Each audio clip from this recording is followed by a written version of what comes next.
மாதங்கள்லேயே புனிதமான மாதமாக இந்த ஆடி மாதமானது சொல்லப்படுது.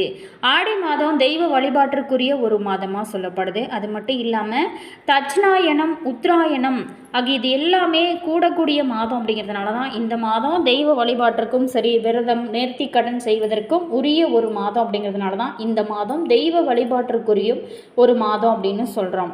தெய்வங்களை மட்டும் இல்லாமல் நம்மளுடைய முன்னோர்களை வழிபட்டு தர்ம கர்ம காரியங்கள் செய்வதற்கும் ஏற்ற மாதமாக இந்த ஆடி மாதமானது சொல்லப்படுது. ஸோ இந்த ஆடி மாதம் வெற்றியையும் சுபிட்சத்தையும் தரக்கூடிய ஒரு அற்புதமான மாதமாக இருக்குது. ஆடி மாதத்தை பற்றி சிறப்புகள் பற்றி நமக்கு பல தெரிந்திருந்தால் கூட இந்த மாதத்தில் எதையெல்லாம் செய்கிறது, எதையெல்லாம் செய்யாமல் தவிர்க்க வேணும் அப்படிங்கிற குழப்பம் அப்படிங்கிறது பல பேருக்குமே இருக்குது. அதே போல தான் என்ன செஞ்சால் என்ன பலன்கள்லாம் கிடைக்கும் அப்படிங்கிறது பல பேருக்குமே தெரியாது. புனிதமான மாதம் இந்த ஆடி மாதத்தில் எதையெல்லாம் செய்யணும், எதையெல்லாம் தவிர்க்கணும் அப்படிங்கிறத பற்றின ஒரு விரிவான தகவலை இந்த வீடியோ மூலமாக நம்ம தொடர்ந்து பார்க்க போகிறோம். வீடியோவை கடைசி வரைக்குமே ஸ்கிப் பண்ணாமல் முழுமையாக பாருங்கள். வீடியோ பிடிச்சிருந்தா மறக்காமல் லைக் பண்ணுங்கள். இது போன்ற பல சுவாரஸ்யமான தகவலை நீங்கள் தொடர்ந்து தெரிஞ்சுக்கணும் அப்படின்னாலும் மறக்காமல் உற்சாகம் டிவி சேனலை சப்ஸ்கிரைப் பண்ணிவிட்டு கூடவே இருக்க பெல் ஐக்கானையும் ப்ரெஸ் பண்ணிட்டு வாங்க வீடியோக்குள்ளே போகலாம். தமிழ் மாதங்கள்லேயே ஆடி, புரட்டாசி, மார்கழி ஆகிய 3 மாதங்களும் இறை வழிபாட்டிற்குரிய ஒரு மாதங்களாக இருக்குது.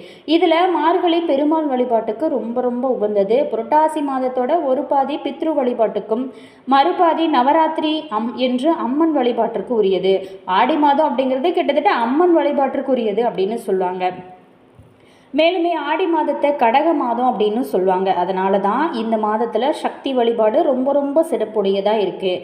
இந்த மாதத்தில் சூரியனில் இருந்து சூட்சமான அதிர்வலைவுகள் வெளிப்படுமா. அதனால் இந்த மாதத்தில் இறை வழிபாடு, மந்திர ஜபம் இது எல்லாமே செய்வது மிகச்சிறப்பான பலன்களை கொடுக்குமா.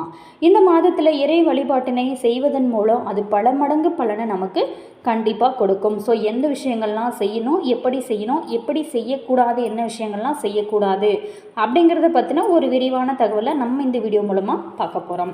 ஆடி மாதம் அப்படிங்கிறது ஆன்மீக ரீதியாக ரொம்ப ஒரு சிறந்த மாதம். இந்த மாதத்தில் அம்மனை வழிபடுறது, தானம் செய்கிறது போன்றவை எல்லாமே செய்வதன் மூலம் வாழ்க்கையில் நிலையான ஒரு முன்னேற்றமோ மன அமைதியும் கண்டிப்பாக கிடைக்கும். அதே நேரத்தில் செய்யக்கூடாத சில விஷயங்களை தவிர்த்து வழிபாடுகளில் கவனம் செலுத்தணும் அப்படின்னா முழுமையான பலன் கண்டிப்பாக கிடைக்கும். ஆடி மாதத்தில் முக்கியமாக நம்ம வாழ்க்கையில் முன்னேற்றம் தரக்கூடிய நல்ல செயல்கள்லாம் செய்யணும். அம்மன் வழிபாடு கண்டிப்பாக செவ்வாய்க்கிழமை, இன்னைக்கு கூட பாருங்கள், செவ்வாய்க்கிழமை வெள்ளிக்கிழமையில் அம்மன் கோவிலுக்கு போயிட்டு அங்கே பார்த்திங்களா அர்ச்சனை செய்வது ரொம்ப சிறப்பு. அடுத்ததான் ஆடிப்பெருக்கு, ஆடி 18 ஆடிப்பெருக்கு அன்னைக்கு நீர்நிலைக்கு போயிட்டு வழிபடுவது குடும்பத்திற்கு செல்வ வளத்தை கண்டிப்பாக கொடுக்கும். ரொம்ப முக்கியமான விஷயம் தான தர்மங்கள் செய்கிறது. ஏழைகளுக்கு உணவு, உடை, கல்விக்கு உதவி செய்கிறது போன்ற தானங்களை எல்லாமே செய்வது மிகச்சிறந்த பலன்களை உங்களுக்கு கொடுக்கும்.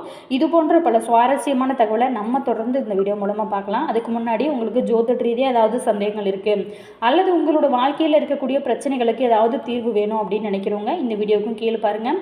டிஸ்கிரிப்ஷனில் ஜோதிடரோட வாட்ஸ்அப் நம்பர் கொடுத்துருக்கேன். வேணும் அப்படிங்கிறவங்க கால் பண்ணி பேசி தெரிஞ்சுக்கோங்க. அதே மாதிரி உங்களுடைய தனிப்பட்ட ஜாதகத்தை பார்க்கணும், உங்களுக்கு நல்ல ஒரு தீர்வு கிடைக்கணும், பரிகாரம் வேணும் அப்படிங்கிறவங்க கண்டிப்பாக ட்ரை பண்ணி பாருங்கள். நல்ல ஒரு தீர்வு உங்களுக்கு கிடைக்கும். நம்ம இந்த ஆடி மாதத்தில் முக்கியமாக நம்ம செய்யக்கூடிய விஷயங்களை பார்க்க போகிறோம். அடுத்ததாக விரதம் மற்றும் மந்திர ஜபம் செய்கிறது ரொம்ப நல்லது. உங்களுடைய வீட்டிலே கூட எளிமையான முறையில் விரதம் இருந்து லலிதா சகஸ்கரநாமம் அல்லது அபிராமி அந்தாதி போன்றவை எல்லாமே நீங்கள் வீட்டிலே கூட பாராயணம் செய்வது உங்களுக்கு மன வலிமையை கொடுக்கும், ஒரு நிம்மதியை கொடுக்கும். சரி, உங்களுக்கு எப்படி முன்னேற்றம் கிடைக்கும் அப்படின்னா ஆன்மீகத்தில் நம்பிக்கை இருக்கிறவங்க இந்த மாதத்தை இறை வழிபாட்டிற்காக முழுமையாக பயன்படுத்துவாங்க. அதே மாதிரி சுபகாரியங்களை தவிர்த்து தங்களை ஆன்மீக ரீதியாக மேம்படுத்திக் கொள்வதற்கும் மனதை ஒருமுகப்படுத்துவதற்கும் இது ஒரு சிறந்த காலகட்டம் இந்த ஆடி மாதம் அப்படின்னே சொல்லலாம். ஸோ இந்த மாதத்தில் செய்யக்கூடாத விஷயங்கள் அப்படின்னு பார்த்தோமா, கண்டிப்பாக சுபகாரியங்கள் அப்படிங்கிறது செய்யக்கூடாது. திருமணம், நிச்சயதார்த்தம் போன்ற சுப நிகழ்ச்சிகளை இந்த மாதம் தவிர்க்கிறது ரொம்ப நல்லது. புதிய தொடக்கங்கள், அதாவது புதுசாக ஏதாவது வீடு குடிபுகிறது, கிரகப்பிரவேசம் செய்கிறது, புதிய தொழில் ஏதாவது தொடங்கணும் அப்படின்னு நினைக்கிறவங்க இந்த மாதத்தில் தவிர்க்கிறது ரொம்ப நல்லது. அடுத்ததான் வளைகாப்பு. கர்ப்பிணி பெண்களுக்கு இந்த ஆடி மாதத்தில் வளைகாப்பு செய்வதை வழக்கமாக தவிர்க்கிறது நல்லது. ஸோ உங்களோட வாழ்க்கையில் இருக்கக்கூடிய பிரச்சனைகள் எல்லாத்துக்குமே தீர்வு வேணும் அப்படின்னா கண்டிப்பாக இந்த ஆடி மாதம் ரொம்ப ரொம்ப சிறந்த ஒரு மாதமாக இருக்கிறதுனால இந்த மாதத்தை நீங்கள் பயன்படுத்தலாம், ரொம்ப நல்லது. உங்களோட வாழ்க்கை எப்போவும் மகிழ்ச்சியாக இருக்கணும், எப்போவும் நிம்மதியாக இருக்கணும் அப்படின்னா இந்த மாதத்தை மிஸ் பண்ணிடாத. கண்டிப்பாக நீங்கள் பார்த்தீங்களா அம்மன் வழிபாடு செய்யுங்க. ஆடி மாதம் அப்படிங்கிறது இறை வழிபாட்டிற்கான ஒரு மாதமாக இருக்குது. இந்த மாதத்தில் இறை சக்திகள் மற்ற மாதங்களை விட அதிகரித்து காணப்படும் அப்படின்னு சொல்லப்படுறாங்க. ஸோ இந்த மாதத்தில் குலதெய்வ வழிபாடு, கிராம தேவதை வழிபாடு, இஷ்ட தெய்வ வழிபாடு, சிவ வழிபாடு, சக்தி வழிபாடு, திருமால் வழிபாடு, மகாலட்சுமி வழிபாடு என அனைத்து தெய்வங்களையும் வழிபடுவதற்கு ஏற்ற மாதமாக இந்த மாதமானது இருக்குது. அது மட்டும் இல்லாமல் பெண் மாதமான இந்த ஆடி மாதத்தை கடக மாதம் அப்படின்னு சொல்கிறது நம்ம கேள்விப்பட்டிருப்போம். அதனால தான் இந்த மாதத்தில் சக்தி வழிபாடு அப்படிங்கிறது சிறப்புடையதாக சொல்லப்படுது. ஆடி மாதத்திற்கு அதிபதியாக சந்திரன் சொல்லப்படுகிறார். ஸோ இந்த மாதத்தில் சூரியனில் இருந்த சூட்சமமான அதிர்வுகள் வெளிப்படுவதாக சொல்லப்படுறாங்க. அதனால தான் இந்த மாதத்தில் இறை வழிபாடு, மந்திர ஜபம் இது எல்லாமே செய்வது மிகச்சிறப்பு அப்படின்னு சொல்கிறாங்க. இந்த மாதத்தில் எந்த முறை வேண்டுமானாலும் நீங்கள் இறை வழிபாட்டினை செய்யலாம். எப்படி செஞ்சாலும் அது பல மடங்கு உங்களுக்கு அதிக பலன்களை கொடுக்கும். ஆடி மாதத்தில் சுபகாரியங்கள் மட்டும் நம்ம செய்யக்கூடாது அப்படிங்கிறது எல்லாருக்குமே அறிஞ்ச ஒரு விஷயந்தான். ஆனாலும் எந்தெந்த காரியங்கள்லாம் செய்யலாம், எதையெல்லாம் தவிர்க்க வேணும் அப்படிங்கிறது பல பேருக்கு குழப்பமாக இருக்கும். ஆடி மாதம் அப்படிங்கிறது பெருக்கத்திற்கான ஒரு மாதமாக அமைஞ்சிருந்தா கூட அதே போல் தான் நம்மளுடைய வாழ்க்கையில் ஏற்படக்கூடிய கஷ்டங்கள், துன்பங்களை இறை அருளால் போக்கிக் கொள்ளக்கூடிய ஒரு வாய்ப்பாக இந்த மாதமானது அமைஞ்சிருக்கு. கண்டிப்பாக நம்ம ஆடி மாதத்தில் செய்யக்கூடாத விஷயங்கள் சில இருக்குது. அது என்ன அப்படிங்கிறத தொடர்ந்து பார்க்க போகிறோம். திருமணம், நிச்சயதார்த்தம் போன்ற சுப நிகழ்ச்சிகள் கண்டிப்பாக நடத்தக்கூடாது. புது வீடு குடிபுகிறது, வீடு அல்லது இடமாற்றம் செய்கிறத தவிர்க்கிறது ரொம்ப நல்லது. அதனால் கிரகப்பிரவேசம் போன்றவை எல்லாமே தவிர்க்கிறது ரொம்ப நல்லது. அடுத்ததாக கர்ப்பிணி பெண்களுக்கு வளைகாப்பு நடத்தக்கூடாது. ஆடி மாதத்தில் குழந்தைகளுக்கு மொட்டை அடிக்கக்கூடாது. ஆடி மாதத்தில் பெண் பார்க்க போகிறது கண்டிப்பாக தவிர்க்கிறது ரொம்ப நல்லது. கண்டிப்பாக நம்ம ஆடி மாதத்தில் என்னெல்லாம் செய்யணும் அப்படின்னு பார்த்தோமா, நேர்த்திக்கடன் கண்டிப்பாக செய்கிறது ரொம்ப நல்லது. வழிபாடு இது எல்லாமே செய்யலாம். தாலி பெருக்கி போடலாம். திருமணமான பெண்கள் தாலி சரடு மாற்றிக்கொள்ளலாம். மந்திர ஜபம், யாகம், ஹோமம் இது எல்லாமே செய்யலாம். ஆடி மாதம் வாஸ்து புருஷன் நித்திரை விடக்கூடிய மாதம் அப்படிங்கிறதுனால இந்த மாதத்தில் வீடு கட்டுமான பணிகளை கூட துவங்கலாம். அதே மாதிரி ஆடியில் புது வீடு வாங்கலாமா? ஆடிப்பெருக்கு இன்னைக்கு புது வீடு வாங்க அல்லது நிலம் வாங்க முன்பணம் கொடுக்கலாம். குடும்பத்தில் நோய் நொடிகள் நெருங்காமல் இருக்க பெண் ஆடி மாதத்தில் தினமுமே வீட்டு பூஜை அறையில் தீபம் ஏற்றி வழிபாடு செய்யலாம். அருகில் இருக்கக்கூடிய அம்மன் ஆலயத்திற்கு போயிட்டு வழிபாடு செய்யலாம். அடுத்ததாக ரொம்ப இம்பார்ட்டண்டான விஷயம், கூழ் காய்ச்சி அனைவருக்கும் கொடுக்கறது ரொம்ப விசேஷம். உணவு தானம், வஸ்திர தானம் வழங்குவது மிகச்சிறப்பான ஒரு விஷயமா இருக்குது. ஆடியில் அம்மனுக்கு நம்ம கூழ் காய்த்து நம்ம படித்து வழிபாடு செஞ்சோம் அப்படின்னா ரொம்ப நல்லது. தினமுமே மந்திர ஜபம் செய்யலாம். ஆடி மாதத்தில் எந்த மந்திரத்தை ஜபித்தாலும் அது வரக்கூடிய நாள் முழுவதுமே உங்களுக்கு ஜபித்த பலன்களை உங்களுக்கு கொடுக்கும். கண்டிப்பாக பெண்கள்லாம் கண்டிப்பாக என்ன செய்யலாம் அப்படின்னு பார்த்தோமா, ஆடி மாதத்தில் நம்ம விரதம் இருந்தால் வருடம் முழுவதுமே சுபமான வாழ்க்கை அப்படிங்கிறது அமையுமா. வருடம் முழுவதும் விரதம் இருந்து வழிபட்ட பலன்களை இந்த மாதத்தில் நம்ம விரதம் இருந்து தினமுமே அம்மனை நினைத்து வழிபாடு செஞ்சோம் அப்படின்னா கண்டிப்பாக நம்ம வருடம் முழுவதுமே விரதம் இருந்த பலன் கிடைக்குமா. அடுத்ததாக அம்மனுக்கு குங்குமம் அர்ச்சனை செய்வதும், கோவிலுக்கு குங்குமம் வாங்கி கொடுக்கறது அம்மனோட அருளை கண்டிப்பாக இன்னும் பல மடங்கு பெருகி கொடுக்குமா. அடுத்ததாக இந்த மாதத்தில் பாருங்கள், திருவிளக்கு பூஜை நடத்துவாங்க, சில கோவிலில் நடத்துவாங்க. இந்த விளக்கு பூஜையில் கலந்து கொள்வது ரொம்ப ரொம்ப சிறப்பு. சுமங்கலி பெண்களுக்கும் சரி, கன்னி பெண்களுக்கும் தாம்பூலம் வழங்குறது குடும்பத்திற்கும் ரொம்ப நல்லது, அவங்களுக்கும் ரொம்ப ரொம்ப நல்லது. அதே மாதிரி இந்த ஆடி மாதத்தில் நம்ம சில விஷயங்களை மட்டும் பின்பற்றுறது ரொம்பவே நல்லது.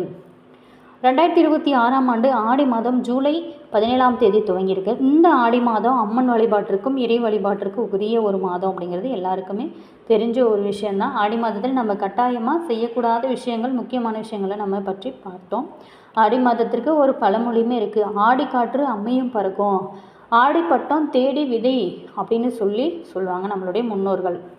இப்படி இந்த ஆடி மாதத்திற்கு அப்படின்னு தனி பெருமைகளும் பழமொழிகளுமே இருக்குது. அதாவது பெரும்பாலுமே அந்த காலத்தில் வாழ்க்கை முறை விவசாயம் செய்யக்கூடிய தொழில்கள் பருவ காலத்தோட அடிப்படையில் தான் நிர்ணயிக்கப்பட்டிருக்காங்க. மேலும் ஆடி மாதம் அதிக அளவில் வெயில் மற்றும் மழை அப்படிங்கிறது இருக்காது.